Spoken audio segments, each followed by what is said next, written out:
Desde arriba la ciudad parece un juego de cajas chinas. Desde abajo se vuelve desprolija y casual. Todo depende de los puntos de vista. Dice el caracol que el primero de los 26 vive en Nueva York. Estoy ahora en Nueva York a regañadientes, buscando a alguien que no sé quién es. Brokers de Wall Street, vendedoras de Macy's, chicas vestidas en Gap y desamparados que se cruzan sin que nadie los vea.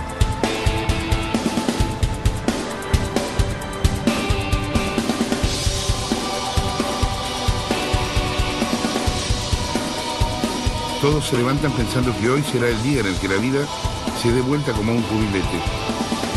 Y no sucede, pero al día siguiente vuelven a soñar.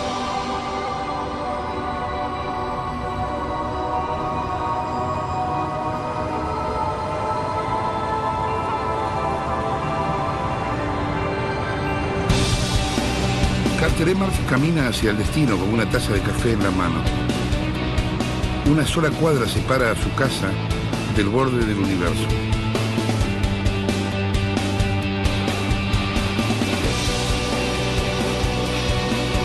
Las grandes historias comienzan a veces con pequeños detalles. Carter pensó que dibujar el universo sería una manera de comenzar a entenderlo. Y aquí hizo el primer trazo de una línea que llegó al infinito. En un bar llamado Earth Matters, la Tierra importa.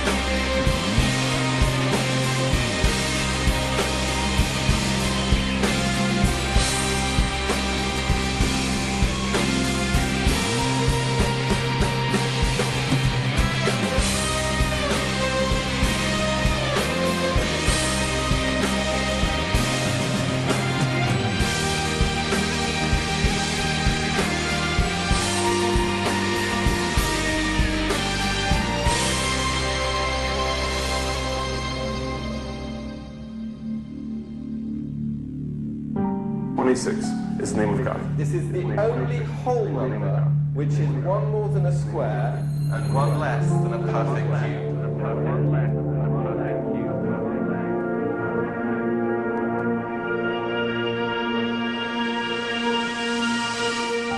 We're living in a revolutionary time which is exciting and worrying in equal measure.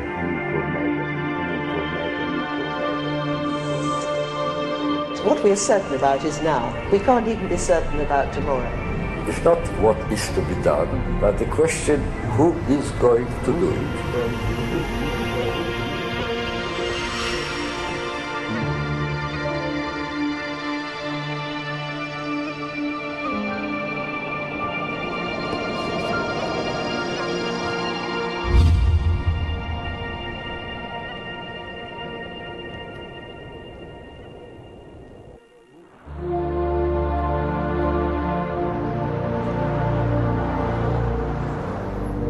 No solo estamos hechos de sueños, de ambición o deseos.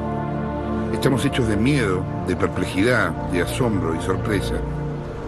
Estamos hechos de recuerdos y de futuros imaginarios y de preguntas. Pero antes, mucho antes que todo eso, estamos hechos de partículas, de pequeños universos que todavía no entendemos.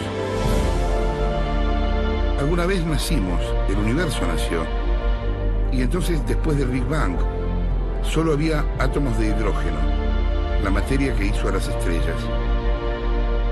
El fuego quemó el hidrógeno transformándolo en helio, y el helio luego se transformó en carbono. El carbono y el helio crearon al oxígeno. De los mismos elementos nació el silicio, el oro, el uranio. Nuestro planeta y nosotros mismos estamos formados de materia de estrellas.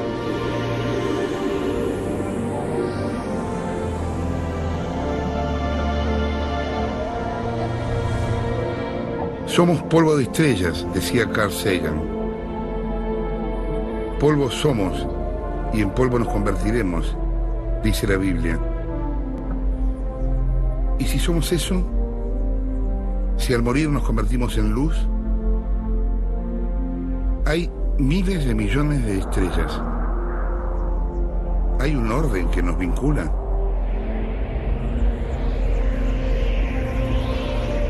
Carl Emmert, el cartógrafo, dibujó ese camino.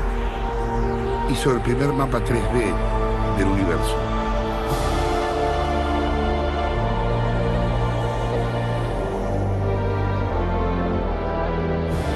El Atlas de Emmert llevó 12 años de trabajo. Comprende casi 1 millón de galaxias y más de 120.000 cuásars. El viaje comienza en el Himalaya y termina a 13.700 millones de años luz de distancia.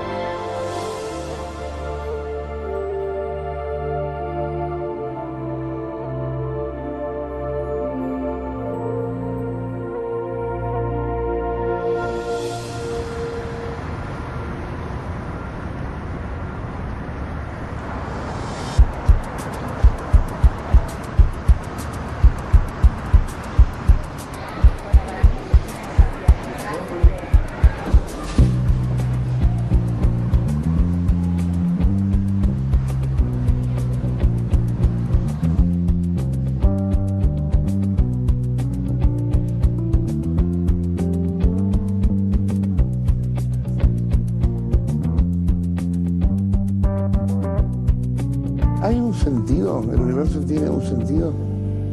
Yes, and in fact, a deep philosophical sense of what and who we are. We need, and we have no other choice than to take care of what is here, and we need people to realize that. And I think seeing the Earth from space as an experiential aspect is very fundamental to that. That you see it in motion, you see it change over time.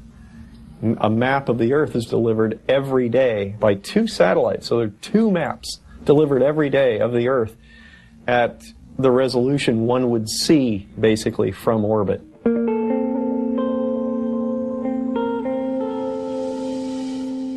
We live at a time when we can put together this information thanks to machines, thanks to computing, unlike ever before. We've been very privileged to put together from the NASA information, the mapping of other worlds, the star database, and all these international groupings of science to put this thing together. In the end, it becomes an almost meditation on our existence, and that is, again, that's a very fundamental aspect of sort of knowing what and who we are.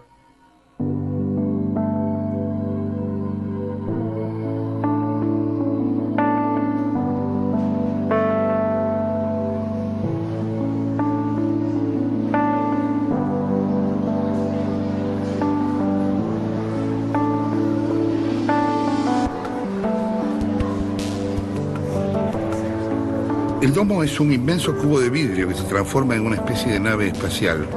Se llama en realidad el Haven Space Theater y allí Emmert proyecta el Atlas 3D del universo.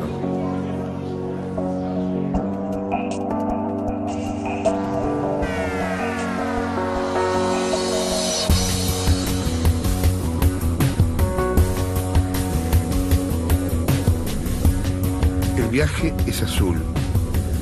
Todos flotan en su sitio y el tiempo ya no produce angustia alguna. Viajo en el aire como podría flotar en el agua, leve, en paz, absorto.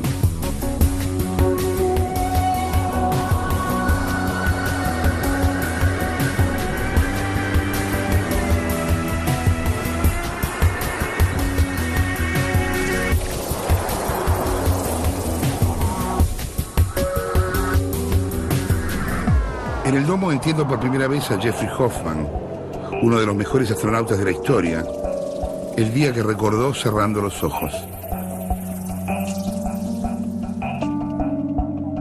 My very first flight, right when the engines cut off and I floated over to the window and I looked out and we were going over the coast of Africa and I realized for the first time that I was in space. And I remember then looking in the mirror, and I was smiling so much, I couldn't stop smiling for hours. I was so excited. I remember looking at night over the top of thunderclouds and seeing the lightning playing around. It's an extraordinary light show, better than the best fireworks display that I've ever seen. But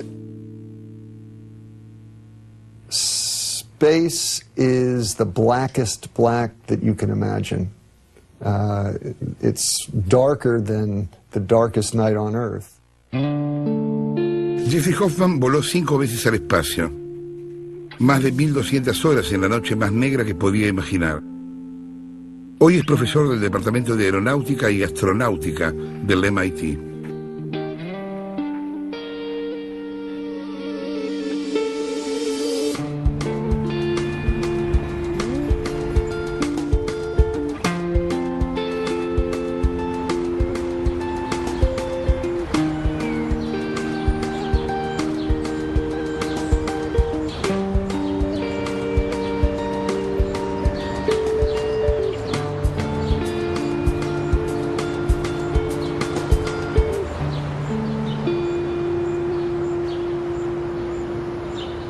Well, we know almost nothing about the universe, but the things that we do know are just really extraordinarily interesting. And for instance, without stars before us, before the formation of the Earth, there would be no life. The calcium in our bones, the iron in your blood, all of that was made in stars. And so we're all connected together. We're connected up with the history of all of the stars that were formed and died before we came about. And there's plenty more to find out. We only know a little bit about what's going on, but what we do know has turned out to be very interesting. Astronomy is about human knowledge and understanding of where we are, where we came from, and maybe even where we're going into the future. We can understand the evolution of our own planet, for example, in the context of the star that it orbits. But also, where did that come from? It wasn't always here. In fact, we are all made up of material that has been cycled through many stars. All of this stuff, my ring, my skin, my jacket, all these atoms were in stars once before, billions of years ago. So we're inherently connected. There is no question about it. And to understand that, I think, makes the world a better place. I think there's no question about that. Everything depends on everything else, especially everything that depends on what happened before. And that's what we've come to learn in the last few decades. So, for instance, without elements like carbon and iron and silicon, there would be no planets. There would be no solid planets like our own. There might not be any planets at all. But all of those elements that I just mentioned were made in stars that came before us. And so the history of the universe becomes more connected as we learn more about it, not less connected.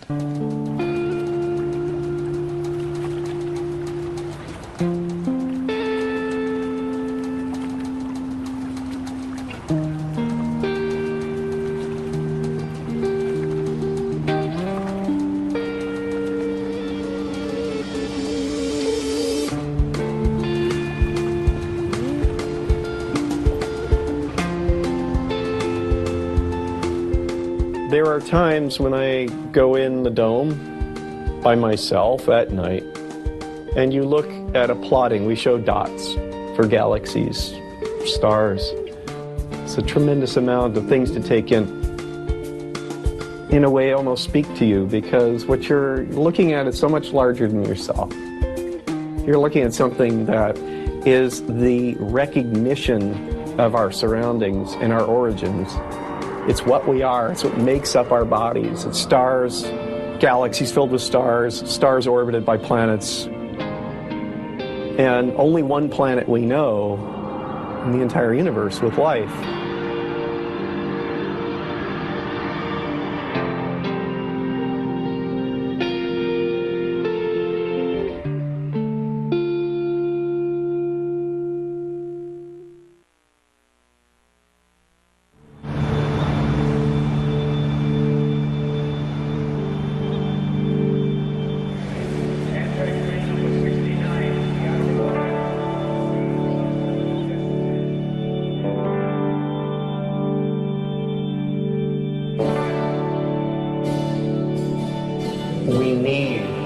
have no other choice than to take care of what is here.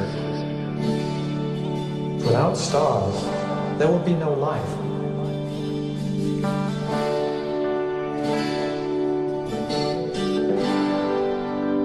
Astronomy is about understanding where we are, where we came from, and maybe even where we're going into the future. We're all connected together. We're connected up with the history of all of the stars that were formed and died before we came about.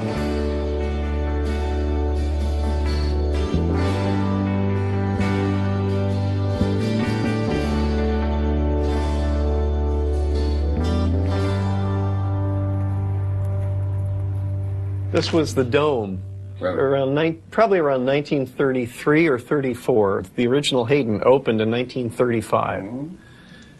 And then once nearing completion was what the old Hayden Planetarium looked like. The idea in rebuilding the planetarium was that we go from not just the stars on the ceiling, which was fantastical. You recreate day and night, show the constellations. But we now know the three-dimensional distances to stars, galaxies, and that knowledge and the planned science, surveys, satellites, new observatories would be getting more and more distance information, a 3D universe. So the notion was, can we actually build within this new idea, not just in domes like you saw, but to flat screens, to classrooms all around the world networked together, and so that we understand the universe together.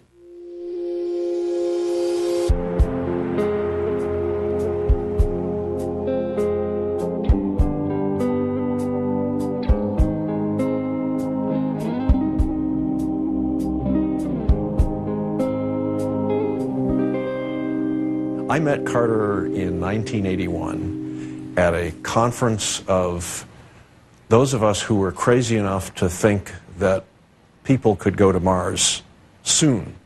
And Carter was, I think he was a geography student, but his real talent was in illustration. He would take the ideas that we were trying to form in our heads and trying to speak to each other back and forth in a small group, and he would turn them into, well, is this what the Mars lander would look like? Well, no, it's a little narrower. Change the base, and the propellant tanks need to be larger. And in 5 minutes, he'd draw that. And we'd all, our eyes would pop out. And so we had something to show each other and to show people on the outside.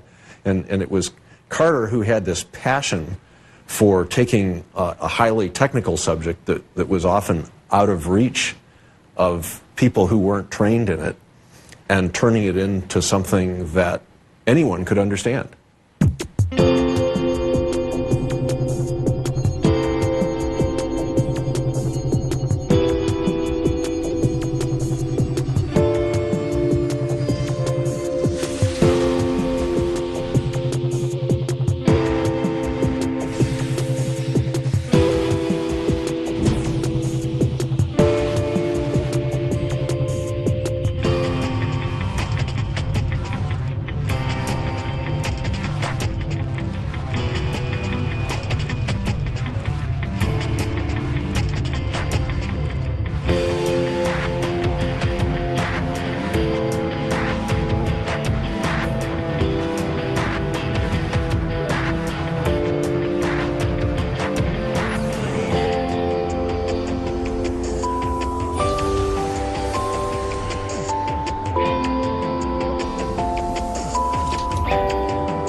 My fantasy to start with making models as a child and to sort of understand the reality of, say, how an airplane works or a spaceship.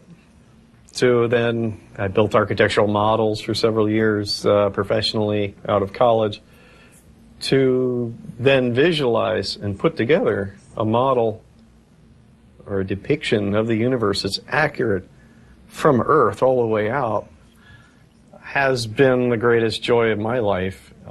It is a task that will never be fully completed. I met Carter about 10 years ago when I joined the museum, but I met him because he was putting together what I thought was an absolutely fantastic project, which was to essentially build a model of the universe. It's not so much, it's almost denigrating to call it a map. It's really a model. It's a three-dimensional representation of what we know of the universe and where we are in it. He really feels that he has a very important role in getting the word out there of what we know about astronomy. And he's absolutely right, and it has a huge impact. We get 5 million people a year coming through to see his shows.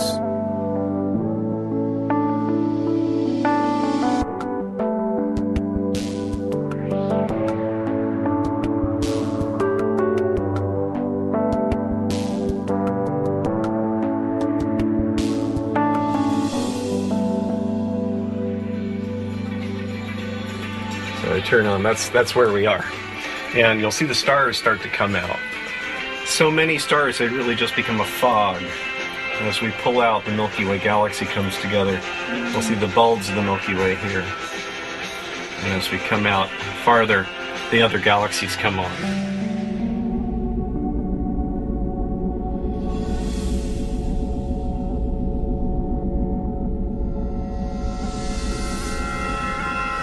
Now we're loading a deeper data set that is about 1 million galaxies, and we're going to add another 1 million. You'll see them fading up in fan-like shapes.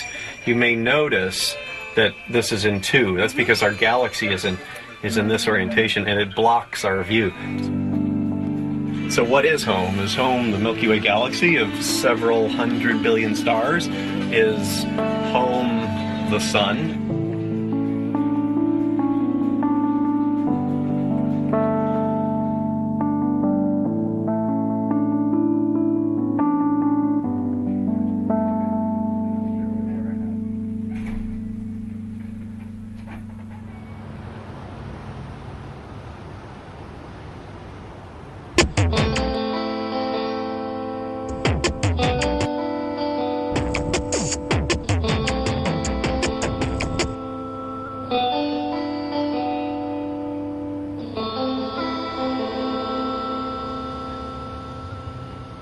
I spent 20 years at NASA as an astronaut, and I flew 5 times on the space shuttle. I was the first astronaut actually to log 1,000 hours on the space shuttle, and I made 4 spacewalks. And probably the biggest thrill for me was, both as an astronomer and an astronaut, I got to be on the initial mission to rescue and repair the Hubble Space Telescope. When it came time for my first mission, and I actually, rode out to the launch pad and got in, climbed up in the shuttle, and was strapped into my seat, I realized, people would continually ask me, aren't you afraid? Isn't this dangerous?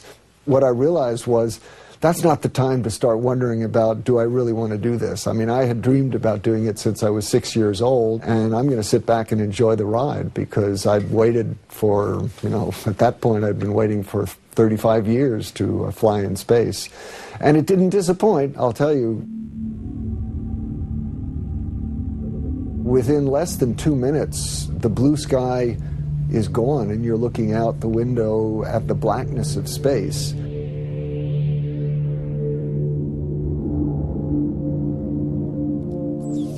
And then the engines shut down, and all of a sudden the world changes, because you have no weight.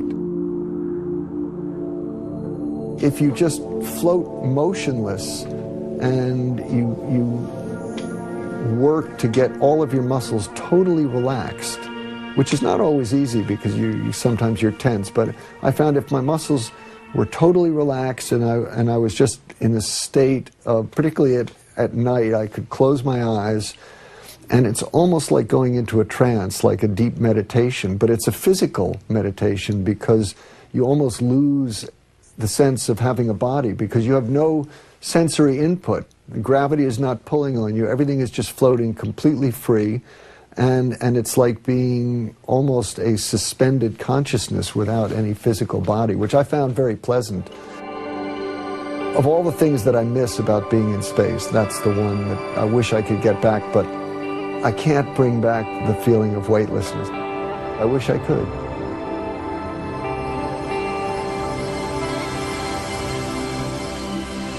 I also feel that born in 1961 was the same year that humans first flew in space. And that to be 8 years old, when we walked on the moon, I was old enough to understand it, and I was young enough to be completely captured by that. And as I say, I'm honored to have found a place here, at a place where our job is to try to put together, you know, the diorama of the universe, if you will.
En el Museo de Pesas y Medidas de París se balancea el péndulo de Foucault. Fue creado en 1800 para demostrar la rotación de la Tierra y cambió el punto de vista sobre el universo. Aquí el mundo guarda todo lo que puede medirse. Mapas, relojes, globos, el metro patrón, inalterable, el metro que le dice a los demás metros del mundo cuánto deben medir exactamente. Manotazos de ahogado del hombre frente a la angustia del infinito.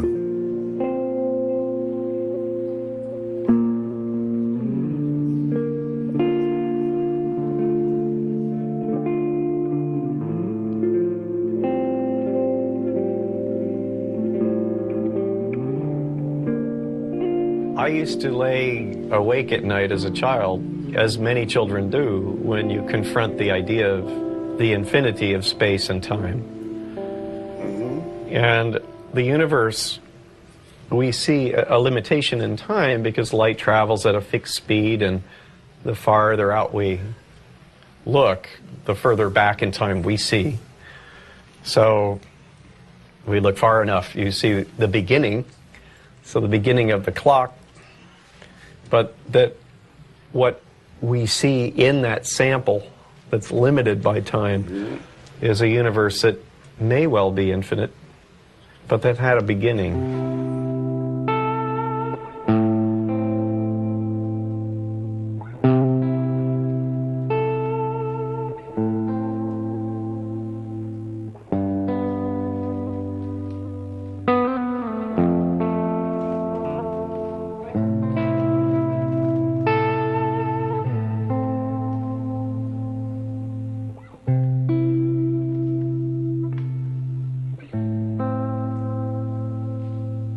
Well, if you imagine you started counting and there was the biggest number you could get to after one day, and if you kept counting for years, you would get to bigger and bigger numbers. And if you imagined all the people in the earth kept this counting up for all time, there would always be a bigger number to get to.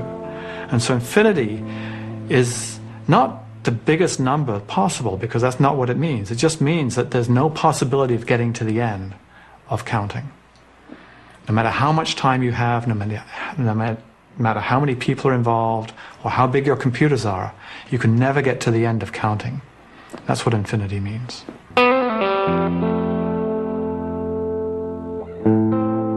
We don't know if the universe is infinite or not. We do know that it's not infinitely old. Right? We've good reason to believe it's about 14 billion years old, a little less than 14 billion years old. And that by itself is a very important discovery that's been made in our lifetimes. But whether it extends away from us, we have no idea how far it goes.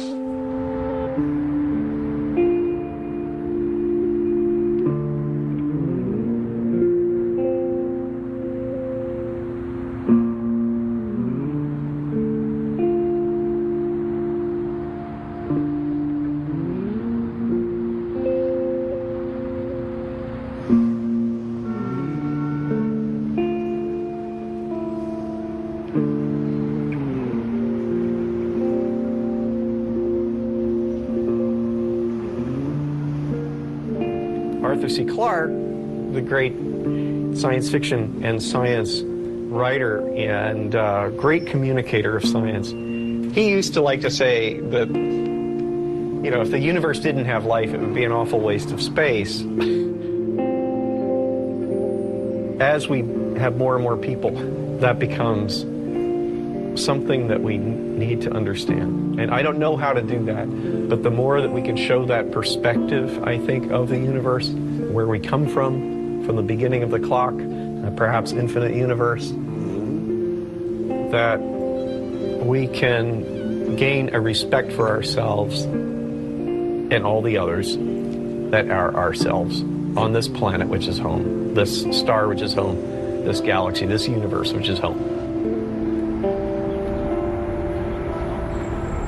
We haven't one shred of information that shows there's life anywhere else. I think it's reasonably likely that that situation, that fundamental lack of knowledge that we've had for our entire history, could change within the next few decades. Now we have hundreds of those planets around other stars.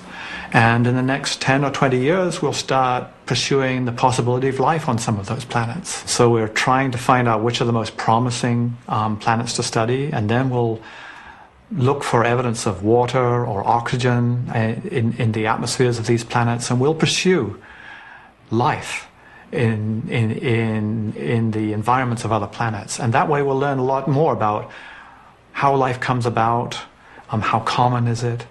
But most of the space in between is extremely hostile to life. So if you take the results of NASA's Kepler satellite recently released that show there may be tens of billions of planets in our galaxy alone, and there are then, as Carl Sagan used to like to say, you know, billions and billions of galaxies from there.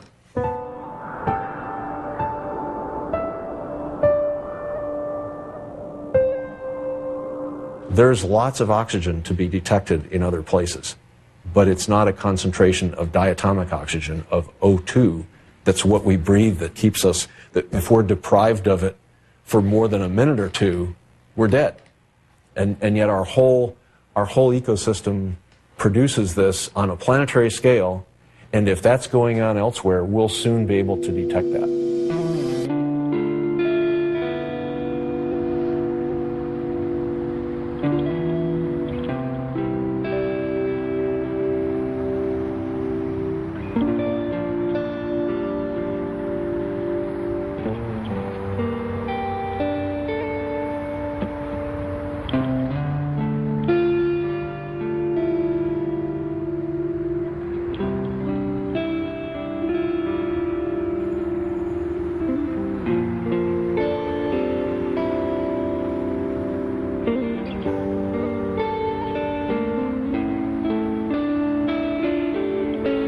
What is life? We know that by studying the universe, as far away as we look with our telescopes, we can determine that the laws of physics and chemistry seem to be pretty much the same all over the universe. And this maybe does reflect on the idea of infinity, is the sense of hostility to life in the universe. I mean, knowing that without our spacesuits or our spacecraft, we would be dead in 15 seconds, you realize most of the universe is extraordinarily hostile to life, human or otherwise. And so having a planet like the Earth is very special. The Earth is our only planet, and we really have to look after it.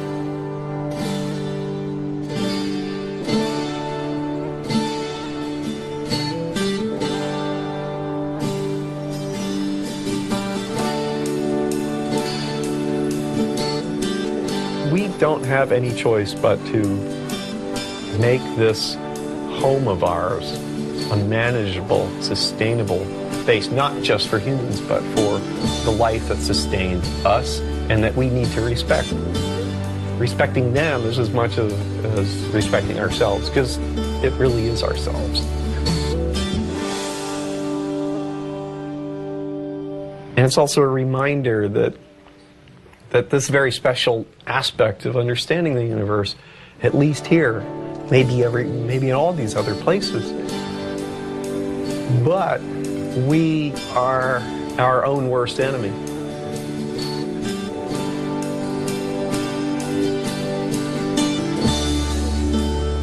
We take other humans, we turn them into slaves. We have problems in just educating people. We divide ourselves with spirituality. We need each other to survive, and we need each other to understand. And that's a process, it's a goal that we need to move toward.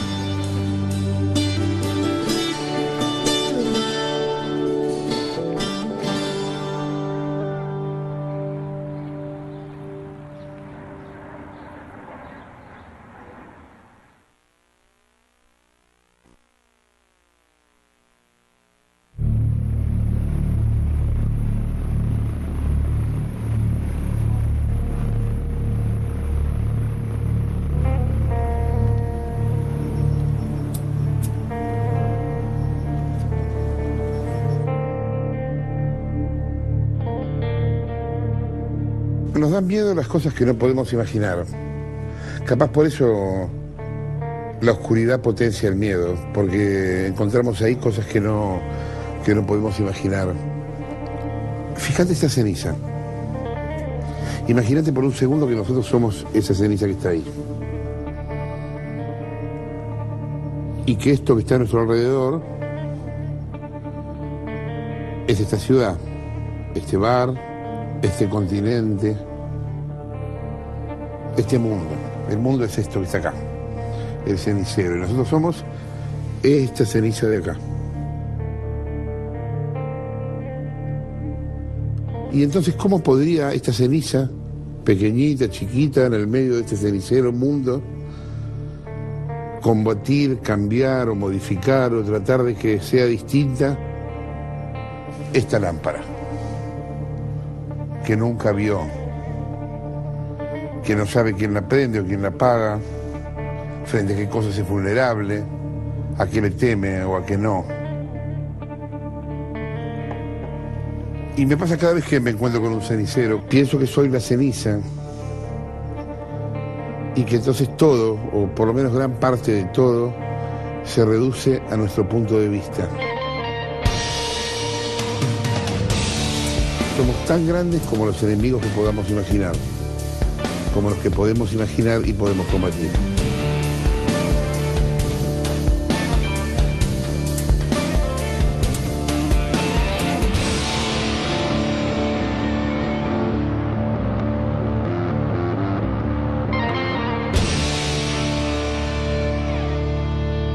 Certain astronauts had a profound sense of almost purpose in the universe.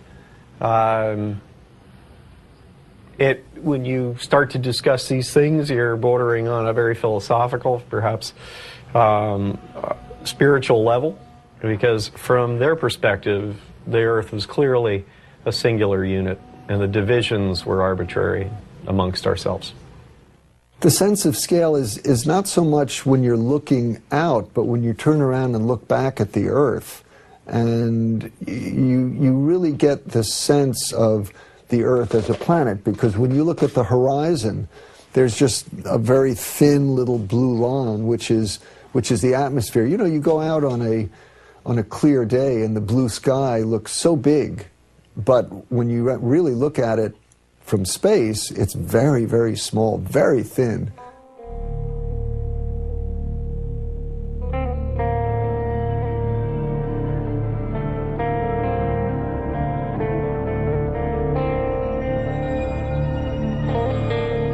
And of course, one of the things that you see from space is the effect that humans have had on our planet. During the course of my 5 space flights over 11 years, just in that short time, I could see the increase in, for instance, the clear cutting of the Amazon jungle and silting up of harbors, the deforestation in Africa, the pollution over large parts of China and big cities throughout the world. It's pretty scary. I mean, you see the impacts that humanity has had on our planet from a cosmic perspective, and it really makes you understand that the Earth is a finite planet. Humanity is no longer a negligible influence on our planet, and right now it's all we have, and so we better take care of it.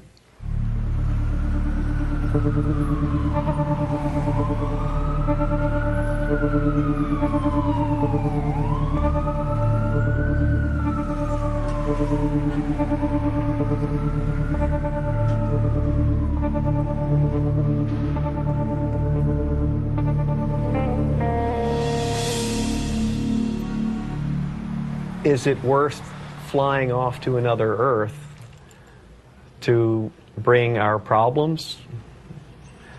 Is it worth going to the moon to put up a Hilton hotel? Or is it, or should we stay here on a perfectly adequate planet, the planet that we are part of, that is in us, that is us, and it's a perfectly adequate planet around a perfectly adequate star, in a perfectly adequate galaxy?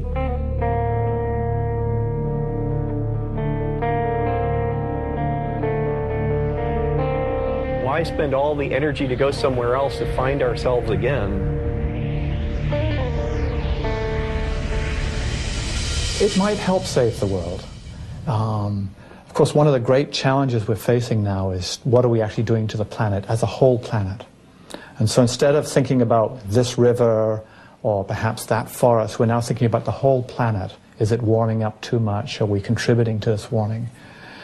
And at the moment, we only have one planet to study. And it limits our ability to think about the problem. But now we have the possibility of studying possibly hundreds of other planets. We don't have the tools yet to study them. We haven't made much progress. But I think the study of other planets which are like ours, but maybe a little bit different, will help us understand our own Earth a lot better. It isn't just us and the rest of the universe. We are part of the universe. It's our backyard, if you will, and there are many things that influence life here that we've kind of taken for granted. The steady output of the sun, for example, the Earth's magnetic field. Cosmic rays may play a role in some of the early chemical processes that led to life. There's all kinds of connections, some of which have begun to be established, some of which are only conjecture at this point. And that understanding those I think we have a much more accurate understanding of the complexity of the balance of the system that we live in. If we ignore the information, we do that at great peril. To me, that knowledge is critical for people to put aside some of their worries, the things that they daily worry about, and the problems, and actually think in a much bigger sense, where am I and who am I? So from that point of view, yes, I think it absolutely could save the world in a sense. We're not going to cure diseases like biologists do, but knowledge is as important as curing diseases. There's so many beautiful things about the Earth, and the longer you look at it, you keep discovering new things. There was never a single day that I was in space when I didn't get excited when I woke up that, gee, I'm in space. This is great. I'm just having such a wonderful time. And of course, we had to work, but we had some time to relax and look out the window, and those are moments I'll never forget.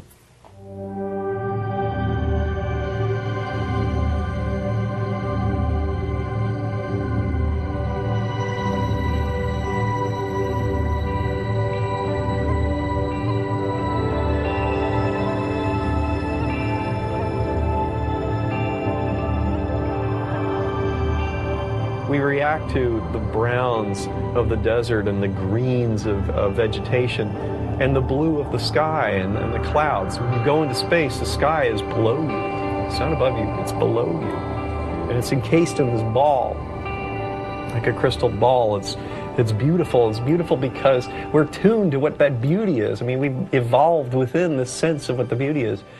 The sun shines through it. This brilliant sunlight. There is no day and night. In space, it's always day. The sun has been glowing there, illuminating a solar system for 5 billion years. It will last another 5 billion years. Our salvation is on this planet. No sé si seremos luz que viaja a la luz, pero esa idea me tranquiliza. Somos niños al borde del mar, contemplando una inmensidad que no entendemos, pero intuimos familiar. El mundo azul ahora se duerme, para despertarse azul mañana. Carter Marx me llevó de la mano a verlo como a un niño.